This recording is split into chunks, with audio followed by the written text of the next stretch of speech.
Deliver at all costs should have been a first-class delivery, the kind you sign with a smug grin with a cheeky nod to the driver. That's because it's got everything you'd want in an isometric arcade-style smash-it-up delivery sim. Destructible playgrounds, polished visuals, ragdoll chaos, physics so mental they give Isaac Newton a hard-on, and slapstick antics that add to the fantastic style that this world provides. And yet, somehow, this package shows up battered, soggy, and left out in the bin. It fumbles the potential at nearly every turn, and the more I played, the more I wondered, maybe they've delivered the wrong game entirely. Maybe they bollocksed up the blueprint here and should have used this game engine for a different concept entirely. So, pop the kettle on, grab a cuppa, and let's go package deep into today's review. It's a simple setup, this one. You play some washed up bloke who's clearly run out of better life choices and end up grafting for a chaotic courier company. Your job, deliver absolute nonsense at breakneck speed. We're talking everything from a slippery oversized fish that flops about to a balloon puffing contraption that turns every speed bump into a near-death experience. Deliver at all costs knows exactly what it is, a piss take wrapped in duct tape and tossed down a hill. And bless it, it doesn't try to be clever in its gameplay. Instead, it doubles down on the lunacy. Those first 2 hours, pure, unfiltered, parcel chucking mayhem as you discover the world around you and what potential it holds. It's mad, it's messy, and it's bloody marvellous, at least at the start. And that is the real star of the show, the world itself. Loosely modelled on SoCal with a chaotic cocktail of LA, San Fran, and whatever's in between, probably a yoga studio and a crack den, this sandbox is gloriously unhinged. Almost everything is destructible. Benches obliterated, lampposts flattened, pedestrians launched skyward like your nan's bra in a wind tunnel, and every building can crumble, can be crashed into and broken apart piece by piece. Debris will fly about, chaos reigns, and the game leans into it with a massive grin. For me then, it harks back to Crazy Taxi on the Dreamcast, back when every job you took on felt like a roller coaster ride. And I've got to give the devs a firm pat on the arse for this one, because for all its flaws, and yes, there are many, this part of the game design is absolutely glorious. But things go tits up fast, and once you scratch past the surface, you'll find cracks wider than a Riley Reid marathon. Let's start with the story, or whatever this bollocks is meant to be. Now, fair play to them, the whole thing is voice acted, and it all plays out in real-time cutscenes, something that the precinct could have learnt from instead of dragging us through text boxes. But Jesus on a stick, this story is a proper dog's dinner, nonsensical, irrelevant, and with all the personality of a beige carpet. I would genuinely rather spend 2 hours watching my Ring camera as the Amazon bloke reverse parks for the third time. It's a mix of shit writing, wooden delivery, flat humour, and I honestly can't tell if it thinks it's being funny or if it's just trolling us out of spite. What makes it worse is the sheer volume of it. Cutscenes everywhere. Walk to this geezer, then go upstairs and talk to some other twat, then back downstairs to chat with someone else. All you want to do is get back outside and start smashing up lampposts and launching pensioners into bins again, but the game drags you into this narrative sludge as if the scriptwriter is on a pro bono. Eventually, when you are driving, it still won't shut up. Voiceovers yapping in your ear with more pointless guff. Eventually, you'll skip the lot just to get on with it. Now, I'm not against the story when it fits, but this ain't the place. This is a glorious arcade sandbox begging for chaos, not a half-baked soap opera with delusions of grandeur. But if you thought the dodgy story was the only thing clogging up the delivery chute, strap in, because there's 2 more clangers that properly derail the fun.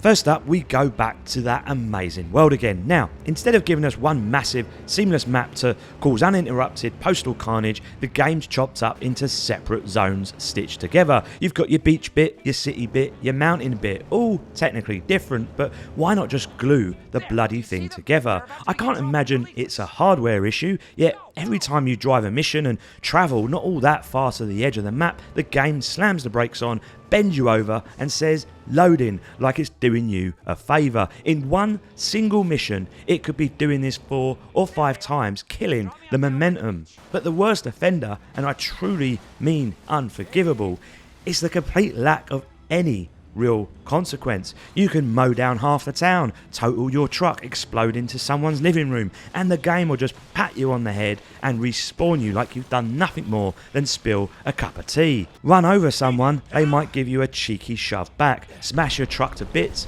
don't worry love, here's a shiny new one with no consequence. Level an entire suburb and alert the police, they'll arrest you, only for you to magically reappear a bit further down the road and back in your truck. Which is a crying shame, because the actual world design, the narrow roads, the awkward hills, the ramp placements, it all wants to be challenging, but without consequences. It's like playing poker with Monopoly money. To say the game's easy would be an understatement. It's practically a guided tour with demolition insurance. Now, to be fair, when it comes to mission design, they did put in some graft. Credit where it's due, the deliveries aren't just your standard take this to Doris type jobs down the road. Instead, you've got some brilliantly bonkers objectives here, like hauling a life-size statue of the town mayor while seagulls dive bomb you with precision turds, or chasing after leaflets falling from a rival company's plane. There's even a few hidden gems knocking about, chests full of cash, upgrade materials tucked away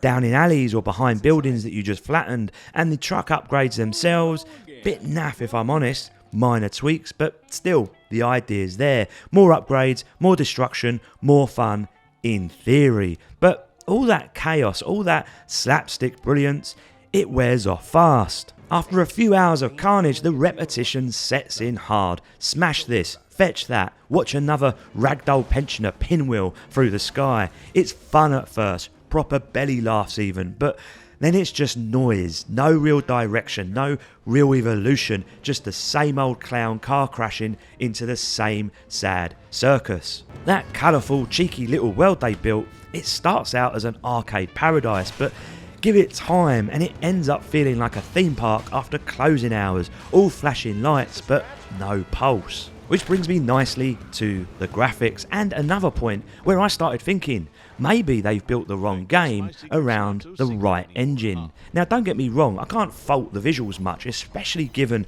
the style they went for. It's not trying to win sexiest ray tracing game of the year, but what you do get is a proper polished package. The whole thing runs smooth, buttery frames, no stutters, even when you're demolishing half the bloody map.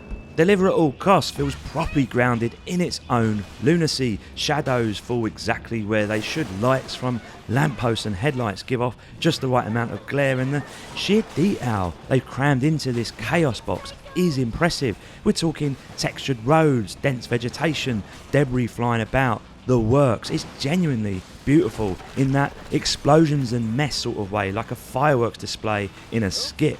But the real star of the visual show, the physics. Sweet mother of ragdoll justice, it's glorious. Your truck handles like a beast, but still feels nimble, twisting, crunching and folding in all the right places when you ram it into a shed at 60 miles an hour. The suspension, bouncy in all the right ways. Every collision, every explosion, every pensioner sent airborne. It's a symphony of slapstick destruction, and your eyes will be feasting on it like it's the last fry-up before the apocalypse. Honestly, it's so well put together graphically that it makes the gameplay issues even more frustrating. And that's because you've got this stunning, chaotic sandbox and they've filled it with lukewarm parcel quests and story nonsense. It's like building a Ferrari and using it to deliver milk. And it's with that all in mind that I couldn't help but start fantasising. No, not about your mum, but about the precinct. Now, that game had its fair share of problems.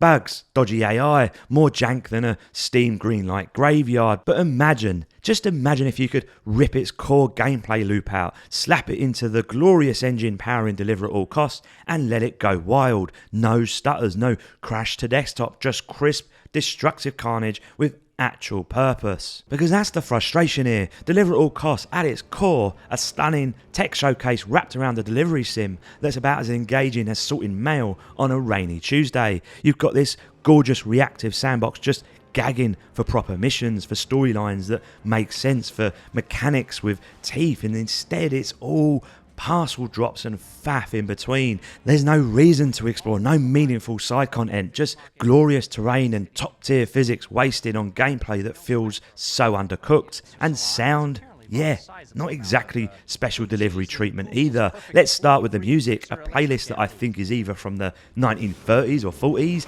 jazz-esque at times, but it's not catchy, it's not rhythmic, just there. It fills the silence the same way a fart fills an elevator. You notice it, but you're not exactly singing along, and it actually becomes quite annoying after it starts to repeat. Now, to be fair, the sound effects are doing the real heavy lifting here, and thank Christ, because with the amount of chaos happening on screen, they needed to bring something proper special here. Cars crunch, wood splinters, glass shatters, all just crisp enough to make the carnage feel tangible. Pedestrians cartwheeling through traffic, yeah, that's got the right amount of oof to it. It ain't exactly Hollywood grade sound design, but it does the job, and in this racket of a game, that's good enough. But voice acting, Christ, I touched on it earlier, but it bears repeating. There's no genuine emotion, no punch, no presence. I've heard school nativity plays with more conviction, and when the script's already hanging by a thread, having it voiced by people who sound like they're being held hostage by a podcast mic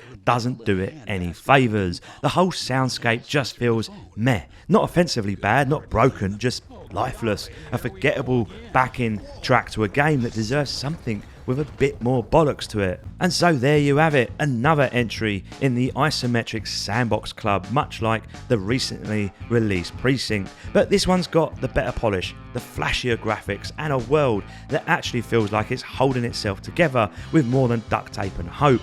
But where Deliver at All Costs goes full on faceplant is in the gameplay department. It's got all the right tools, a gorgeous city, a cracking engine, destruction for days, but it's saddled with a limp story, cutscenes that never shut up, and driving that quickly turns into a dull slog. There's this massive sandbox bursting with possibility, and yet the game insists on bottling it up inside pointless errands and weak progression. And that's the heartbreaker here. The potential is staring you dead in the face the whole time. It's like the devs laid out the banquet, handed you a paper plate and told you to go easy on the portions. There's a brilliant game buried in here, but it never gets out from under its own feet. Until next time, my lovelies, Reggie out.